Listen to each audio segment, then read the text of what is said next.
dia nak tetap nak besar yang saya pernah claimin dia dah mengrai hak agama yang dia tahu itu mana sinya IOF kepada mengelola pipang bicara mengrai này chỉ dùng ma bicara itu mana momen mengrai này tu chỉ tổng thống ông chê thì ven mình chỉ rè con này là mỹ buộc mình bạn ăn cây chỉ cần tìm mạng ngang mình có hộp đi ăn mò mình lên dari cool apa này dapat là dia tak yang zoom dia tak paging orang tahu lah ta chỉ cool bằng cái đạo ta phân vào này and first to search di pantai kan lang mà aktivis là buat aktif oleh ini yang mengenai yang dibuk mengkuama dibuk untuk kami sejak di dokter ini di dapat nhân quyền và tự do tôn giáo ở dạng freeform phù hợp để đọc tại Polo News hoặc công bố trước công chúng quốc tế. Nội dung mang tính lập trường, lời kêu gọi và đạo đức không phải tuyên bố pháp lý chính thức. Quý vị, hôm nay chúng tôi xin dành toàn bộ chương trình để nói về một sự kiện có ý nghĩa hết sức quan trọng đối với tự do tôn giáo và nhân quyền toàn cầu. Hội nghị thượng đỉnh về tự do tôn giáo quốc tế IRF Summit 2025 được tổ chức tại Washington, D.C., Hoa Kỳ. Đây không chỉ là một hội nghị thường niên, mà là diễn đàn lương tâm của thế giới, nơi tiếng nói của những con người bị đàn áp, bị giam giữ, bị ép buộc từ bỏ đức tin được vang lên trước cộng đồng quốc tế. 1. IRF Summit 2025, nơi lương tâm thế giới lên tiếng. IRF Summit 2025 quy tụ các tổ chức nhân quyền quốc tế UN Human Rights Watch, đại diện Liên Hiệp Quốc UNAtions, các chuyên gia về các quyền dân sự và chính trị ECCPR, các cộng đồng tôn giáo bị đàn áp từ khắp nơi trên thế giới, các nhà lãnh đạo, nghị sĩ và đại diện chính phủ từ nhiều quốc gia.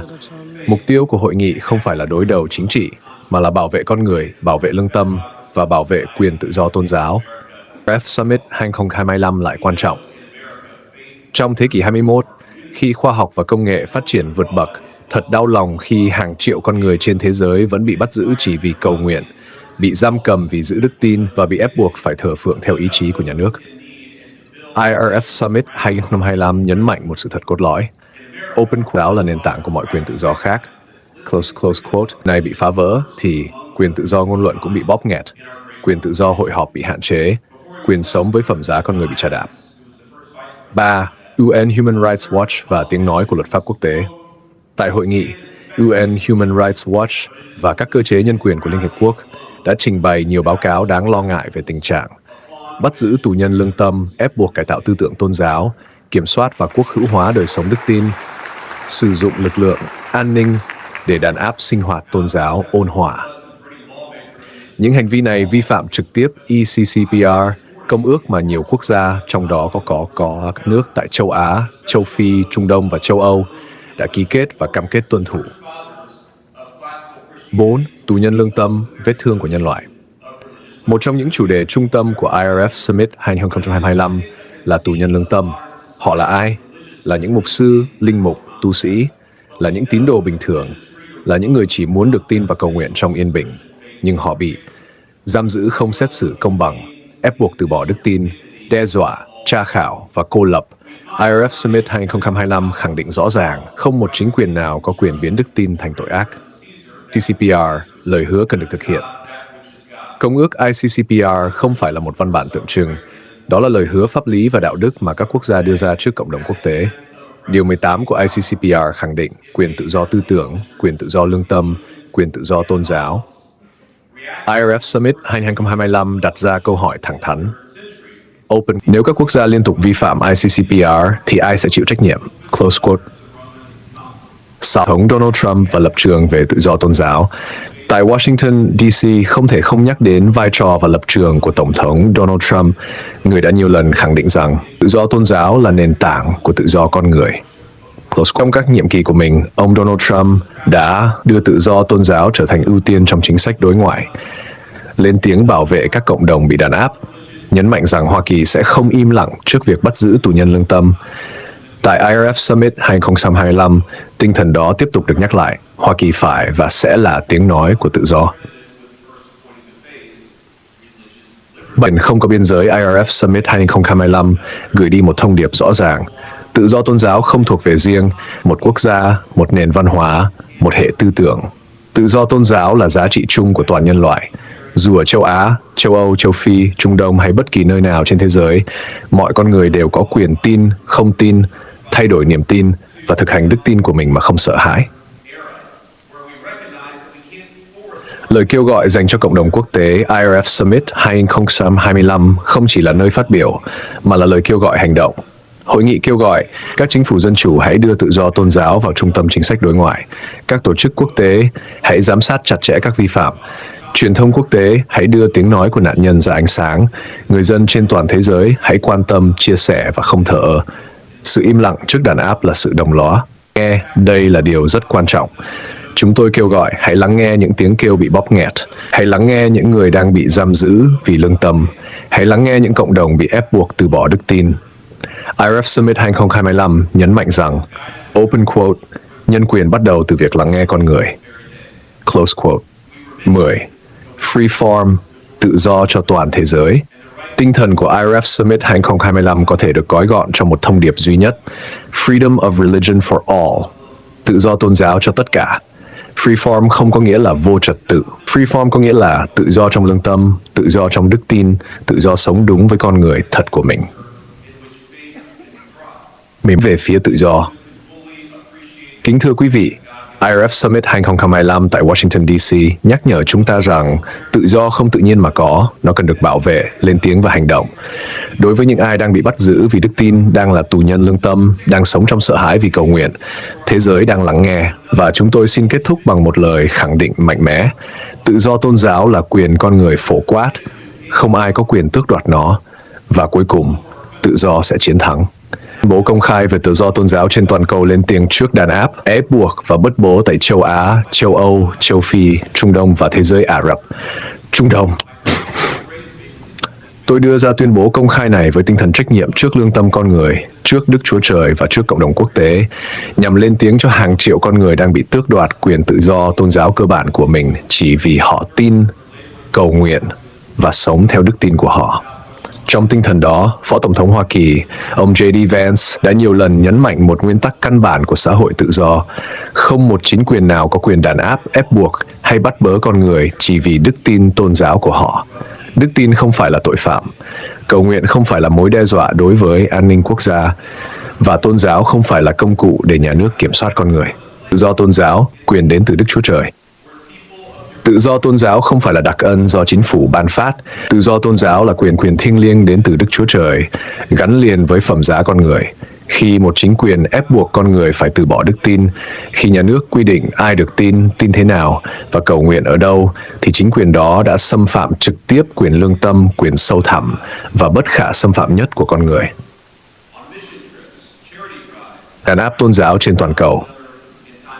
Ngày nay, tại nhiều khu vực trên thế giới, từ châu Á, châu Âu, châu Phi, Trung Đông cho đến thế giới Ả Rập, tình trạng đàn áp tôn giáo vẫn đang diễn ra nghiêm trọng. Người ta bị bắt bớ vì cầu nguyện, giam giữ vì giảng đạo, đe dọa vì từ chối tuân theo tôn giáo do nhà nước áp đặt, bạo hành tinh thần và thể xác vì giữ đức tin của mình. Những hành vi này không phải là sự kiện cá biệt, mà trong nhiều trường hợp là chính sách có hệ thống, được thực hiện thông qua luật pháp hà khắc, lực lượng an ninh và bộ máy tuyên truyền. Việt Nam và Trung Quốc những ví dụ đáng lo ngại. Trong số những quốc gia bị cộng đồng quốc tế quan ngại sâu sắc, Việt Nam và Trung Quốc thường xuyên được nhắc đến trong các báo cáo về vi phạm tự do tôn giáo. Tại Việt Nam, nhiều cộng đồng tôn giáo độc lập phản ánh rằng họ bị ép phải gia nhập các tổ chức tôn giáo do nhà nước kiểm soát, bị bắt giữ, triệu tập, thẩm vấn vì sinh hoạt tôn giáo, ôn hòa, bị coi đức tin là vấn đề an ninh. Tại Trung Quốc, tình trạng giám sát tôn giáo bằng công nghệ cao, đóng cửa, phá hủy cơ sở thờ tự, giam giữ tín đồ vì lý do đức tin đã trở thành mối quan ngại nghiêm trọng đối với lương tâm nhân loại. Đàn áp tôn giáo không tạo ra ổn định. Một sai lầm lớn của nhiều chính quyền là tin rằng đàn áp tôn giáo sẽ mang lại ổn định xã hội. Thực tế lịch sử cho thấy điều ngược lại. Khi con người bị buộc phải sống trong sợ hãi vì đức tin, xã hội đó sẽ mất đi nền tảng đạo đức, gia tăng bất công và hận thù, làm suy yếu niềm tin giữa người dân và nhà nước. Không có hòa bình thật sự nếu lương tâm con người bị xiềng xích. 5. Thông điệp đạo đức: hãy tôn trọng Đức Chúa Trời. Thông điệp cốt lõi của tuyên bố này rất đơn giản nhưng mạnh mẽ. Xin hãy tôn trọng Đức Chúa Trời bằng cách tôn trọng đức tin của con người. Không chính quyền nào lớn hơn lương tâm, không quyền lực nào cao hơn quyền tự do thờ phượng, không hệ tư tưởng nào có thể thay thế đức tin sống động trong trái tim con người. Trách nhiệm của cộng đồng quốc tế. Cộng đồng quốc tế không thể im lặng trước những hành vi đàn áp tôn giáo. Sự im lặng đó sẽ bị lịch sử phán xét như một hình thức đồng lõa.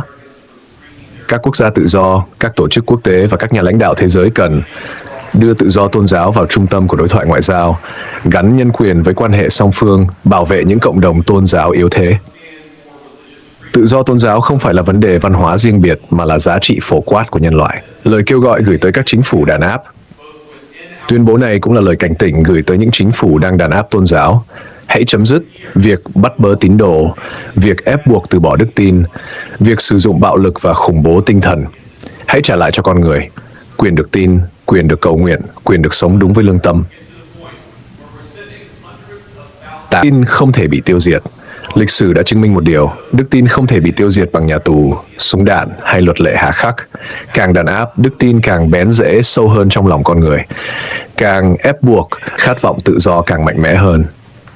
Về phía tự do, tôi kết thúc tuyên bố này bằng một lời kêu gọi rõ ràng: hãy đứng về phía tự do tôn giáo, hãy đứng về phía phẩm giá con người, hãy đứng về phía lương tâm và Đức Chúa Trời. Đối với những ai đang bị đàn áp vì đức tin tại Việt Nam, Trung Quốc và nhiều nơi khác trên thế giới, các bạn không đơn độc. Lương tâm nhân loại vẫn đang lắng nghe. Tự do tôn giáo là ánh sáng. Đàn áp nơi khi phải ánh tối và cùng mình phải ánh sáng của sự chiến thắng.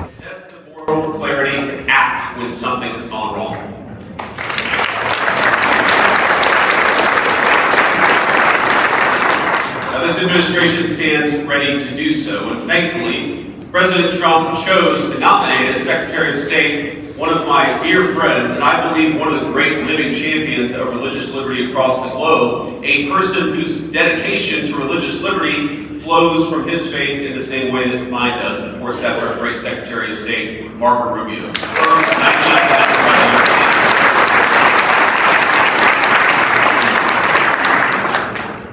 But both at home and abroad, we have much more to do to more fully secure religious liberty for all people of faith.